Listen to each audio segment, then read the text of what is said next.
Graça e paz, irmãs. Olha nós aqui de novo, faltou só a macarronada.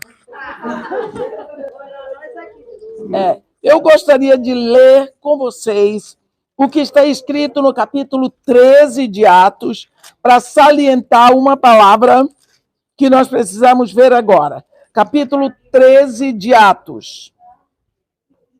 Havia na igreja em Antioquia profetas e mestres. Barnabé, Simeão, por sobrenome Níger, Lúcio de Cirene, Manaém, Colasso de Herodes, o tetrarca, e Saulo. E servindo eles ao Senhor e jejuando, disse o Espírito Santo: separai-me agora a Barnabé e Saulo para a obra que eu os tenho chamado. Então, jejuando e orando, e impondo sobre eles as mãos, os despediram. Enviados, pois, pelo Espírito Santo, desceram a Seleucia e dali navegaram para Chipre. Vamos ver aqui esse momento. A Bíblia diz que, dirigidos pelo Espírito Santo, desceram a Seleucia. Se nós observarmos bem isso, eles vão fazer a primeira viagem, voltam, tem o Conselho de Jerusalém, a viagem toda deles, a primeira viagem, capítulo 13 e 14 de Atos. Capítulo 15, eles voltam, tem o Concílio de Jerusalém. Quando eles voltam no concílio, está tudo organizado. E aí, o que nós vamos fazer? Eles não faziam mais parte da liderança da igreja em Antioquia. Então, Barnabé disse para Paulo: ei, vamos voltar. Vamos ver como estão as igrejas que nós formamos. E aí tem aquela confusão que Barnabé queria levar João Marcos e Paulo disse: não é justo. Porque houve uma desavença. A Bíblia diz que houve entre eles tamanha desavença que vieram a separar-se. Aí nós vamos observar uma coisa. O que foi que aconteceu? A Bíblia diz, então Barnabé, levando consigo a Marcos, navegou para Chipre. Mas Paulo, tendo escolhido Silas, partiu encomendado pelos irmãos à graça do Senhor e passou pela Síria e Cilícia, confirmando as igrejas. Então vamos ver aqui isso. A primeira vez, a Bíblia diz assim: dirigidos, pois, pelo Espírito Santo, desceram a Seleucia. Lógico que aqui na Seleucia tinha o porto de onde eles tomaram o navio para ir para Chipre. Mas a segunda vez, a Bíblia diz que Barnabé e João foram para Chipre, mas não menciona a Cilícia. E Paulo desceu por Tarso. Então, por que da primeira vez a Seleucia é mencionada? Só da primeira vez. Então, vamos ver, nós estamos exatamente na Seleucia. Quando a Bíblia usa a palavra desceram a Seleucia, eu não preciso nem explicar, porque vocês já viram que desce. Desce porque vem na direção do mar. Essas montanhas que nós vemos fazem parte de um grupo chamado Montes Taurus, que nós vamos falar melhor quando estiver pregando em Antioquia, porque nós vamos analisar o percurso que eles tiveram que fazer para subir para Antioquia, esses Montes Taurus, onde tem toda uma construção romana e tudo que foi feito ali. Mas vamos deixar. Seleucia. Nós estamos na Seleucia. Não são poucas pessoas do Brasil que vêm a este lugar. É preciso que nós saibamos que essa viagem é uma viagem especial. Amém. Porque se o Espírito Santo um dia dirigiu os primeiros 2 missionários para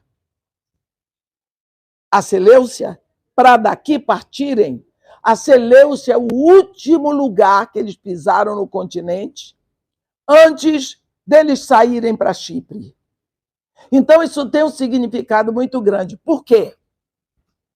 Primeiro, nós lembramos que isso tem um começo muito distante. Quando Deus fala com Noé. Noé, eu vou fazer 5 minutos para vocês lembrarem. Noé teve 3 filhos, mas acontece que depois ele era vinhateiro, ele plantou vinho, plantou uva, fez um vinho, bebeu demais, embebedou-se. A Bíblia diz assim, despertado Noé do seu vinho, não é do seu sonho. Soube o que lhe fez o filho caçula e acrescentou. Olha o que Noé falou. Primeiro, bendito seja o Deus de Sem. Canaã lhe seja servo. Engradeça o Senhor a Jafé. Habite ele nas tendas de Sem. Canaã lhe seja servo. Maldito seja Canaã. Seja servos dos seus irmãos. Você vai ver que Noé ignorou Cão. Ele amaldiçoou o filho mais velho, os filhos caçula de Cão, 4 vezes. Abençoou 2 vezes a Jafé e uma vez, abençoou 2 vezes a Sem e uma a Jafé. Então, Sem, sendo o filho super abençoado de Abraão, ou de Noé, ele tem os filhos dele, mas entre os filhos dele tem um que se chama Arfaxade. E Arfaxade vai ser pai de Éber, o avô de Éber.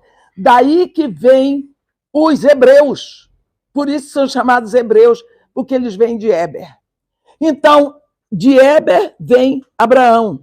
Então, por isso que nós dizemos que Abraão é semita, que os judeus são semitas, porque Éber era semita, porque era filho de Arfaxade, que era descendente de Sem. Então, aqui está o princípio. Vem de uma tribo super abençoada, que era a tribo de Sem. Você pense agora. Aqui está a tribo de Sem, super abençoada. Mas aqui está a tribo de Cão, super amaldiçoada. Aqui foram desenvolvidas, está escrito na Bíblia, eu não vou ler agora isso, 12 tribos amaldiçoadas em Canaã. Aqui Deus diz, olhou e disse, eu vou levar da bênção para a maldição. Eu vou levar da luz para as trevas, porque a luz tem que brilhar nas trevas. Você entendeu? A luz brilha nas trevas. Não adianta eu acender todas as luzes agora, porque nós estamos na luz do sol. Mas se eu acender meia-noite, elas vão fazer diferença. Então, Deus vai chamar depois um homem daqui dessa tribo de Sem, Abraão, e diz, sai da tua terra, da tua parentela, da casa do pai, vai por uma terra que eu te mostrarei. Quando ele chegou lá, ele estava no meio de 12 tribos amaldiçoadas. Aqui Deus dá essa terra amaldiçoada para Abraão. É isso aqui que eu vou dar para ti e para tua descendência para sempre. Pronto. É o que eu vou dar para ti e para tua descendência para sempre. Agora, Deus dali vai desenvolver 12 tribos abençoadas, porque descendiam de Abraão, descendiam de Sem, para desenvolver e ficar populosa no Egito, na dor, na escravidão, para depois eles virem tomar a terra que era deles, da mão de 12 tribos de um povo amaldiçoado. Dá para vocês entenderem que eu estou falando isso rapidinho? Quem não entendeu, diga. Então, graças a Deus, a gente pode continuar. Então, aqui nós estamos vendo a intenção de Deus de que os filhos de Abraão possam ser luz nas trevas, possam levar a graça onde tem o pecado, porque onde abunda o pecado, superabunda a graça de Deus. Então, o objetivo dos filhos de Deus aqui na terra, da descendência santa através de Jesus Cristo, é que nós possamos brilhar como luzeiros neste mundo, porque este mundo não é apenas um cemitério espiritual, mas é um mundo que está em trevas, porque ele jaz no maligno. Para que isso se complete, você veja o prejuízo que o pecado de Adão trouxe. Deus vem trabalhando e você vai ver a operação de Deus, o Pai, durante todo o Antigo Testamento. Deus falando, Deus separando, Deus disciplinando, Deus o Pai. O Espírito Santo não podia ficar na terra. Ele vinha, ele enchia um profeta e voltava. Ele não ficava na terra porque ele só podia ser dado depois que Jesus fosse glorificado, e no Antigo Testamento nem Jesus tinha vindo. Nós lembramos que os próprios profetas no Antigo Testamento, eles reclamavam. Você vê aquela oração tão pura, tão linda, tão singela do profeta Jeremias, no capítulo 12, quando ele diz para Deus assim, ó, esperança de Israel e redentor seu no tempo da angústia. Porque serias entre nós como estrangeiro na terra, ou como viajante que se desvia para passar a noite. Quer dizer, você vem como visita, fica.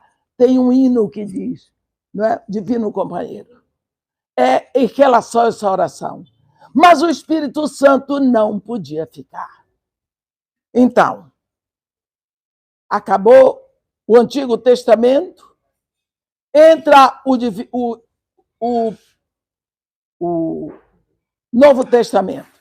E como esse congresso é um congresso de mulheres, é bom a gente lembrar que Deus começa o Novo Testamento com duas mulheres, Isabel e Maria. Maria e Isabel. É lindo a gente ver isso.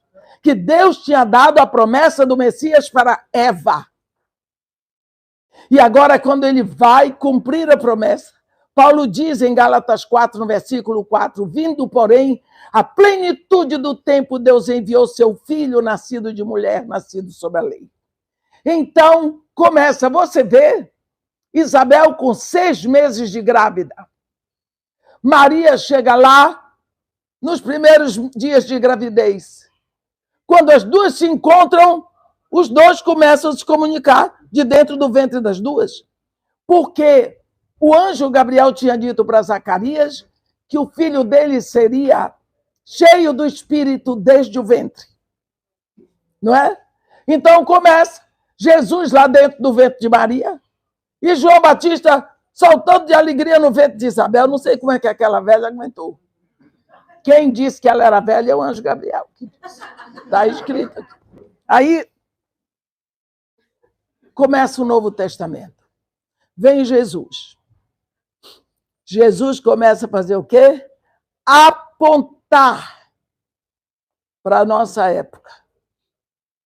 Apontar para o Espírito Santo. O Pai teve o tempo dele de frente. O Filho vem para fazer a redenção, mas o Filho aponta para o Espírito.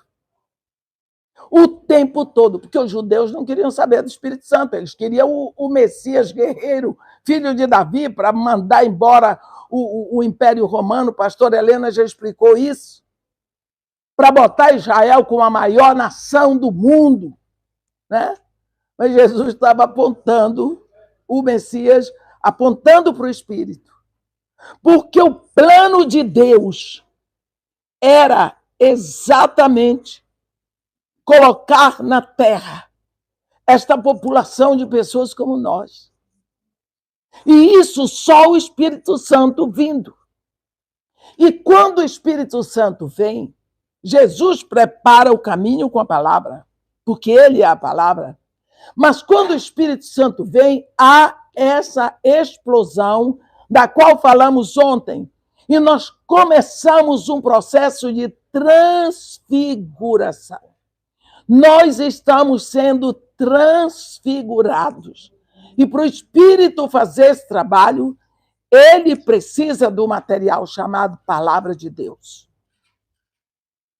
O Espírito com a palavra estão nos levando.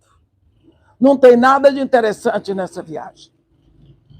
A não ser que nós temos essa intimidade com o Espírito da palavra.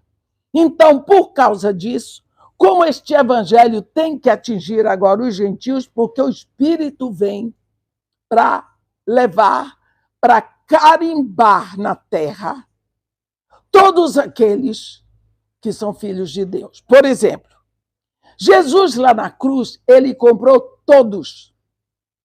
Ele pagou a compra de todos. Ele pagou o preço de todos, mas até de Hitler foi e comprou.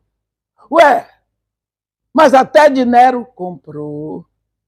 Mas Nero era uma porcaria, eu também, mas ele comprou. Comprou todos os que procedem de raça, tribo, povo, nação, em todo o tempo da humanidade. Ele comprou.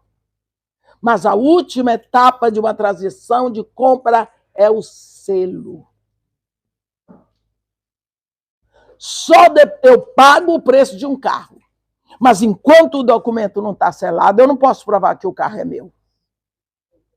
Não é? Então, o selo vem depois. Jesus Cristo sobe, o Espírito Santo desce. À medida que você ouve a palavra, você se rende a Jesus Cristo, o Espírito Santo vem e sela você, você está selado, você é propriedade exclusiva de Deus. Está pronto. Então, aí você precisa da palavra para lhe alimentar. O Espírito Santo vai transfigurando você, porque o objetivo de Deus para nós não é salvação, é santificação. Porque Deus nos escolheu em Cristo antes da fundação do mundo para sermos santos. Não é para sermos salvos, para sermos santos. E por isso ele nos dá o Espírito. E agora, com a palavra, nós vamos sendo transfigurados. Romanos 8, 29. Está escrito: e aqueles que de antemão conheceu, a esses também predestinou para serem feitos à imagem de seu filho, para que seu filho seja apenas o primogênito, entre muitos irmãos. Bem, o Espírito vem selando uma população na Terra. Não esqueça uma coisa. Primeiro, Deus trabalha em 3 direções nesse caso. Primeiro, Deus trabalhou por você. Como? Deus virou e mexeu, dançou, e virou, e na hora certa, ele trouxe você a clamar por Jesus como seu Senhor. Lembra você, o tempo todo que você estava na safadeza?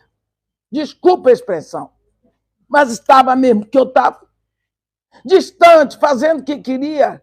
Teve uma que disse que estava no carnaval. Deus estava dando tempo para ela, cercando. Primeiro plantou lá na frente uma semente da mãe dela, e foi, na hora certinha, ele puxou o anzol, agora chega. Até ali, até aquele momento, ele trabalhou por você. Trabalhou e tomou conta, não deixou morrer. Trabalhou. Depois que você se rende a Jesus Cristo, ele passa a trabalhar em você. Aí ele trabalha em você. Com a palavra e o Espírito, ele vai trabalhando, ele vai enchendo você do Espírito, ele vai trabalhando, ele vai transfigurando, ele vai fazendo, e ele vai enchendo você. né? Ele cria em você desejos esquisitos. Tanta coisa para você fazer com o seu dinheiro. Você está aqui na frente do Mediterrâneo ouvindo uma véia. Isso é coisa de gente que tem bom gosto? Não. Mas o Espírito cria em nós desejos esquisitos, sabe por quê? Quando você engravidou, você sentia desejo? Por que a mulher grávida sente desejo esquisito? Porque tem uma outra pessoa dentro dela. É o nosso caso. Nós somos esquisitos. Crente é um povo esquisito. Tudo meio fora do quadrado. E temos uma pessoa santa dentro de nós, que cria em nós uns desejos esquisitos. Bem, agora que o Espírito, que Deus está trabalhando em você, ele trabalhou por você, agora ele trabalha em você, mas o plano dele não fica aí, não. Ele quer trabalhar através de você. Então, não fique pensando que essa vinda toda aqui, a cena, é para você ficar mais inchado. Não. É para você se preparar, porque tem um chamado e tem um envio. E quem envia é o Espírito. Quem envia é o Espírito. E você, meu irmão, você tem que andar. Não sou profeta, nem discípulo de profeta, mas você tem um caminho muito mais alto e maior para andar, e entre nele, não leve na brincadeira. Porque seu ministério ainda nem começou, mas está demorando. Pode ter certeza disso. Eu não vejo, eu não estou tendo nenhuma visão. Talvez seja o desejo do meu coração, mas quero lhe dizer isso. Quero dizer, é o desejo do meu coração. Eu não digo assim, Deus me falou, não. Porque pode ser o desejo do meu coração. Então, o que eu quero dizer é que uma vez que agora nós já temos o Espírito Santo, nós já estamos amadurecidos, ele quer trabalhar através de nós. Aí, Seleucia, aí entra este momento. Está na hora do Espírito começar a direcionar o Evangelho, a palavra de Deus, para os gentios, como ele prometeu a Abraão: em ti e na tua descendência benditas serão todas as famílias da terra. Vimos ontem um pouco sobre Saulo. Saulo era dessa região aqui de Tarso, da Cilícia, cidadão romano, um homem que estudou, um homem de boa família, um homem fariseu da tribo de Benjamim, como ele diz, tudo lá circuncidado ao terceiro dia, mas cego na lei. Cego na lei. Ele ficou no Sinai. Eles saem do Egito, Deus tem um encontro com eles no Monte Sinai, onde Deus entrega a lei. Então ele estava preso no Sinai.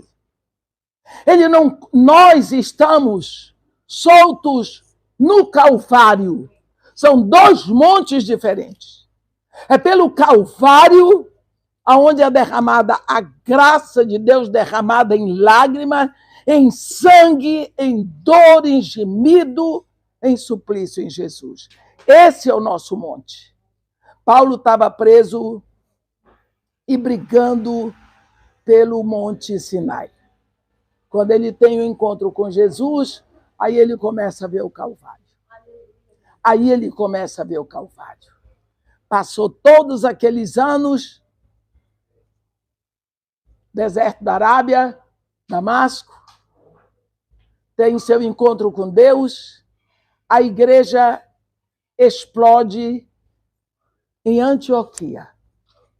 Isso é muito importante, porque Deus diz assim, Jesus Cristo diz: sereis minhas testemunhas em Jerusalém, em toda a Judéia e Samaria, até os confins da terra. Antioquia faz parte dos confins da terra. E já chegou aqui. chegou aqui em Antioquia. E quando chega em Antioquia, eles vieram com tudo e começaram a se reunir. A palavra de Deus começou a ser pregada. Não tinha um pastor com eles, não tinha um apóstolo. A única coisa que aqueles cristãos judeus trouxeram foi um desejo imenso, uma paixão por Cristo, um fogo que ninguém podia apagar. E eles falavam o que eles tinham ouvido. Eles entregavam a mensagem que receberam. E ali eles foram contagiando outros. Descobriu-se em Jerusalém que Antioquia recebeu a palavra. Ninguém quis vir para cá.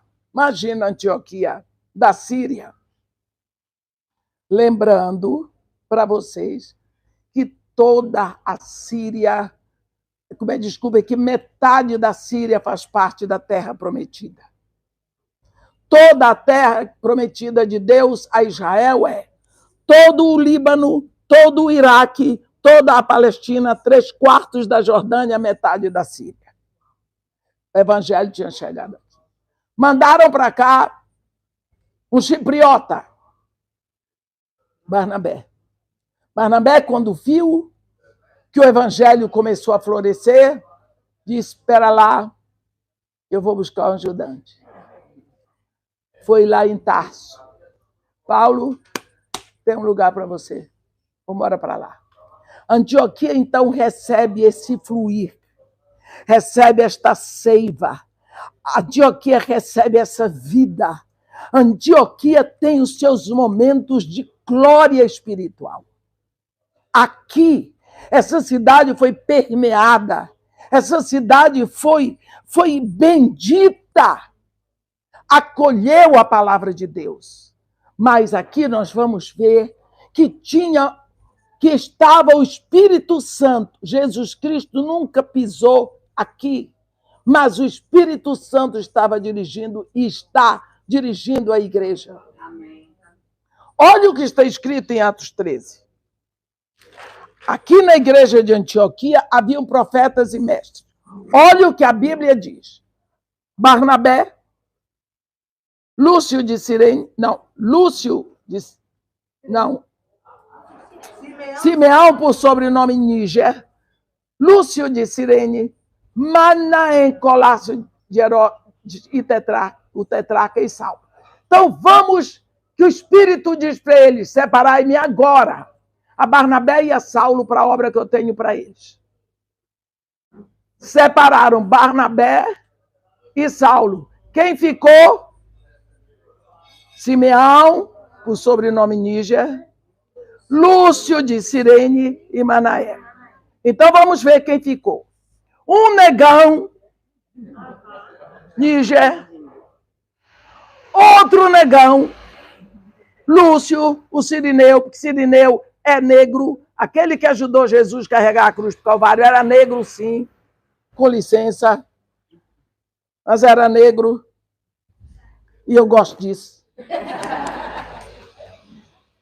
E Manaém, Colácio de Herodes, o tetrarca. Eu estava lendo uma vez um grande escritor inglês chamado J. Phillips, que ele disse que Manaém era um filho, assim, sabe, irmão de criação, ele era um filho de ninguém, para não dizer um bastardo, uma pessoa jogada por aí. Então, olhe as mãos que foram impostas sobre os primeiros missionários, os primeiros apóstolos. 4 mãos negras e 2 mãos de um filho que foi rejeitado. Qual é o problema social daquela igreja? Primeiro problema vencido ali foi o problema racial, que não tinha na igreja primitiva. Se fosse hoje, mas pera lá, como é que é? Logo está começando a igreja, já tem negão na frente? Né? Então, era uma igreja santa. É uma igreja santa. Eu me lembro de um dia que eu estava pregando numa igreja lá, que estava falando sobre arrependimento, gritou-me de lá, a gente passa o dia trabalhando, vem para cá, para a igreja, para ver aqui o urubu falando de pecado. O urubu era eu. Eu não gostei de ser chamado de urubu, porque eu não gosto de me botar esse apelido. Mas a misericórdia de Deus é boa. Ele saiu batendo o pé e eu entendi que eu tinha tocado no ponto dele. Eu não sei qual era o ponto dele, que eu não conheço, mas tinha ido lá. Depois de 8 anos eu encontrei esse homem. Lá na Igreja Batista do Recreio, chorando. Que descobriu onde estava, foi me pedir perdão. Eu disse, você não me fez nada. Aí a irmã disse assim, eu não entendo por que é que você me chamou de negra. Agora me diga por quê. Você é negro? Um negão me chamando de urubu. Você entende o racismo? Nem eu. Nem eu. Então, você vê esse primeiro problema social vencido nessa igreja. Quando o Espírito Santo diz isso para eles, imediatamente eles obedecem. Aqui em Antioquia, eles obedecem. E despedem. Sabemos que Barnabé trouxe João Marcos, vamos. Mas a Bíblia diz que, dirigidos pelo Espírito Santo, eles descem a Seleucia para poder. A Bíblia não diz, mas nós sabemos que eles tinham que vir para o porto para tomar navio para Chipre. Por que Seleucia é um momento tão importante para o nosso estudo? Todas as vezes que Deus vai começar uma coisa grande, ele começa com coisas tão pequenas. Você vê que nós não podemos desprezar o valor das coisas pequenas. De uma semente, Deus cria uma árvore. Né? De um casal, ele povoa a humanidade. Dos 3 filhos de Noé, povoou-se toda a terra. Então, a Seleucia, você pensa no caminho hoje, nós viemos de ônibus, motorista bacana, ônibus com ar-condicionado, todo mundo de barriguinha cheia, todo mundo cheiroso. Aqueles homens dirigidos pelo Espírito Santo andaram a pé numa estrada sem asfalto. A pé, carregando as sacolas dele. Eu não digo nem trouxa. Eu digo as sacolas dele. Não eram malas, não eram mochilas, eram sacos. Quanto tempo aqueles homens passaram olhando para Seleucia?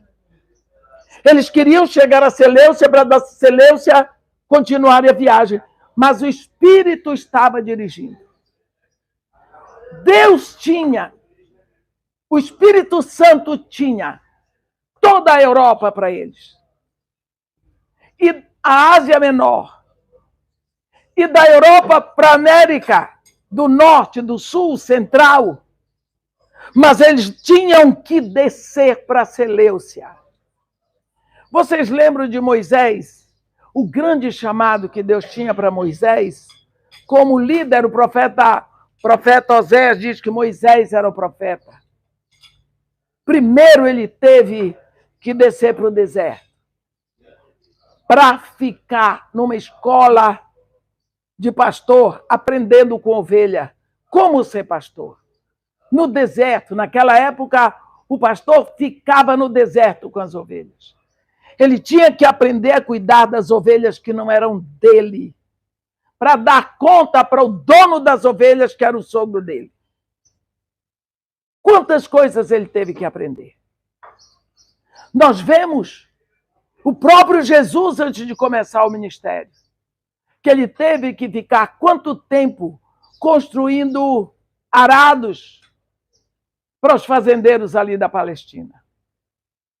Todas as vezes que nós desprezamos os pequenos começos, desprezamos o aprendizado, nós desprezamos o que é maior lá na frente.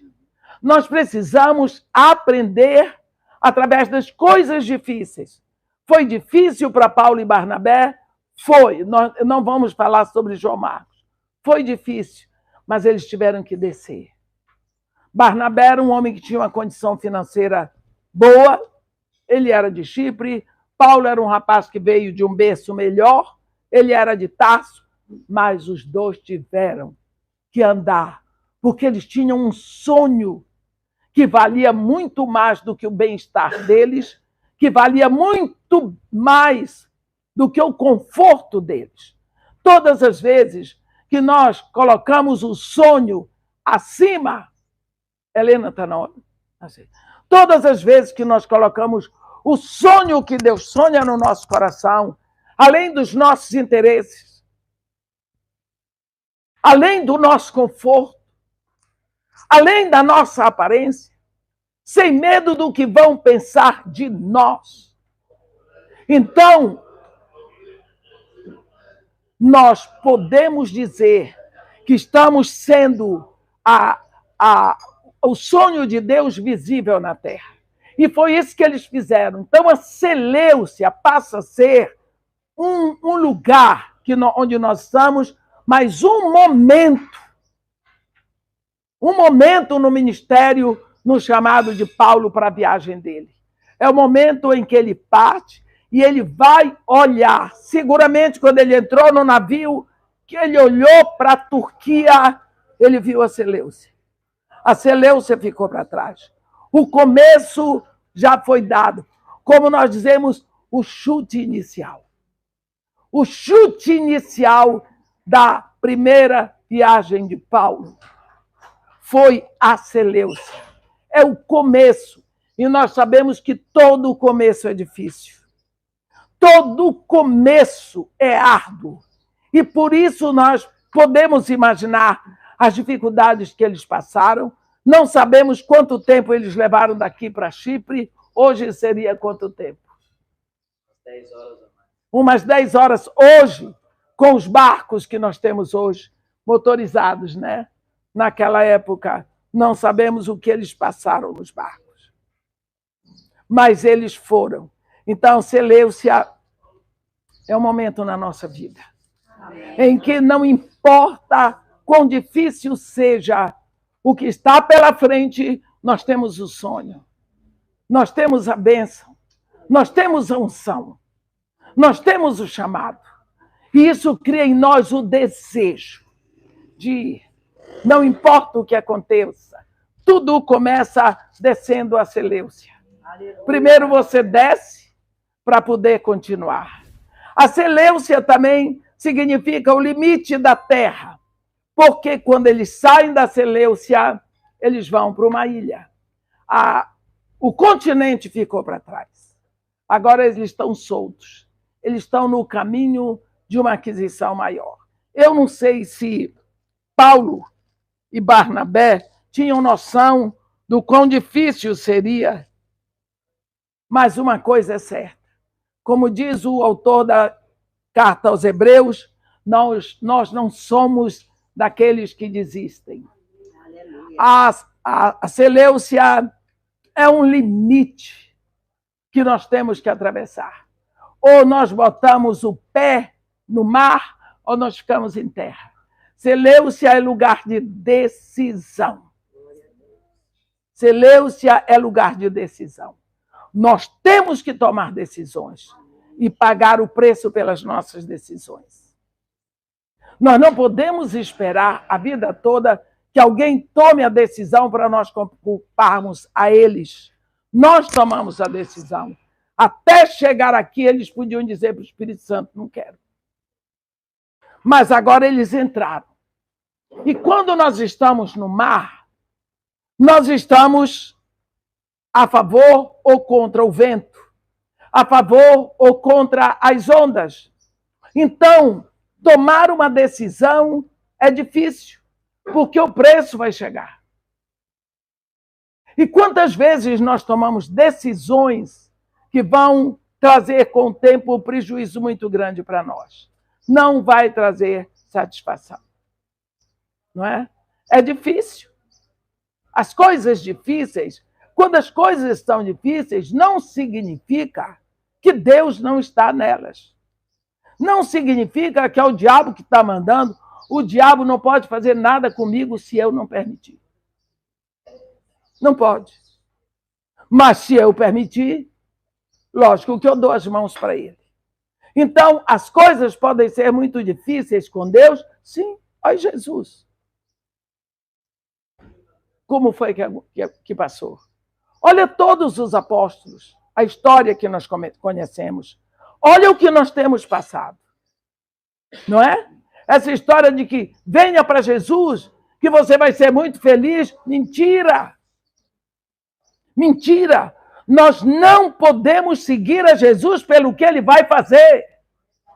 Nós seguimos a Jesus pelo que ele já fez. Lá na cruz. Ele já levou o meu pecado, já levou a minha morte, já levou a minha maldição. Ele já me fez filho de Deus. Tudo lá na cruz. Está pronto. Então eu sigo Jesus hoje por gratidão. E é por isso que eu não desisto. Mas se seguir a Jesus pelo que ele vai fazer, misericórdia. Não brinca. Porque você vai apanhar muito e você vai dizer que é culpa dele. É engraçado. Deus nunca me prometeu vida fácil.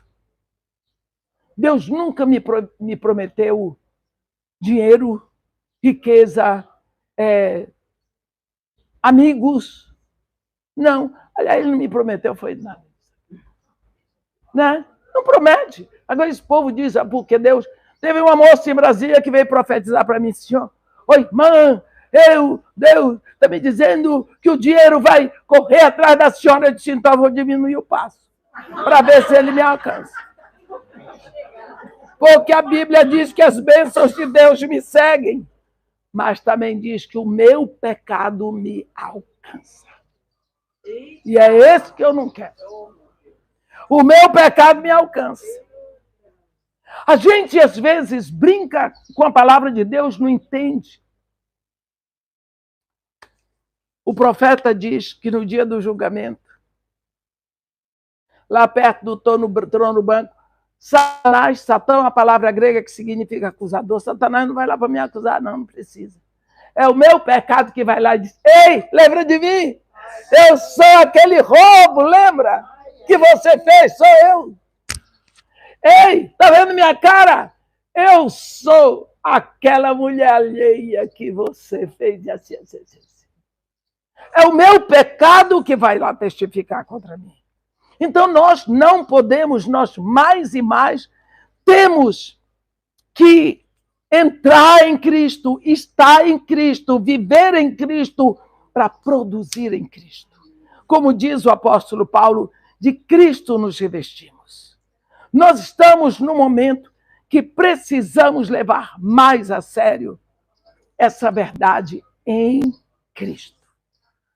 Em Cristo. Se eu estou dentro deste copo, alguém quiser tocar em mim, vai ter que arrebentar o copo. Se eu estou em Cristo, eu estou nele. Quando Barnabé e Saulo tomaram a sua decisão aqui na Seleucia, entraram no barco, eles viram o barco se afastando. Eles não sabiam de tudo o que ia passar para frente. Mas uma coisa eles sabiam. Eles estavam indo dirigidos pelo Espírito Santo. E se você pensar numa viagem onde a Bíblia nos garante, dirigidos, pois, pelo Espírito Santo, desceram a Seleucia e de lá para Salamina. Você pode imaginar que uma viagem missionária totalmente dirigida pelo Espírito Santo, o cara vai apanhar, vai ser apedrejado, jogado fora da cidade como morto? Você pode aceitar que Deus é esse que me manda e deixa que me dê pancada? Porque as coisas são difíceis. Não significa que não é de Deus. Né? Eu me lembro do dia que eu fui eu comecei a receber bilhete por debaixo do meu projeto lá na favela, dizendo: vai amanhecer o dia com a boca cheia de formigas, sabendo que o povo mata mesmo. Eu comecei a tremer, eu nunca tinha sido ameaçada de morte. As ameaças começaram a chegar e tudo que vinha no meu coração não vai mais lá. Mas eu tenho um defeito que é uma benção. Sou teimosa. Desde pequena eu apanhava que só, porque essa menina é teimosa. Eu vou quebrar essa teimosia dela. Não quebraram. E hoje eu dou graças a Deus que eu sou teimosa e passou a ser o meu cântico maior. Edmeia, capítulo 1, versículo 1. Perseverança é teimosia bem direcionada. Edmeia, capítulo 1, versículo 1. Eu não sou de desistir fácil das coisas. Então, quando nós chegamos aqui na Seleucia, nós precisamos saber que é um momento sério. Não é apenas um lugar aqui na Turquia, mas é um momento na vida de Paulo e de Barnabé. É um momento no ministério deles. É um momento na história de Deus com os homens. É um momento na sua vida. Nas nossas vidas, nós temos chegado a vários momentos chamados Seleucia, onde nós temos que tomar uma posição e entrar no mar que nos separa da segurança. Entrar no mar que nos separa do conforto, mas entrar no mar que nos leva à aquisição de uma vida madura para a glória do nosso Pai. Seleucia é lugar de decisão. Seleucia é lugar onde vem filho de Deus, dirigidos pelo Espírito Santo. Seleucia. Então, que a Seleucia seja um momento na sua vida em que você toma decisões para a glória do Pai. Amém? Amém. Que Deus nos abençoe e nos guarde. Que faça resplandecer seu rosto sobre nós. E tenha misericórdia de todos nós. Amém.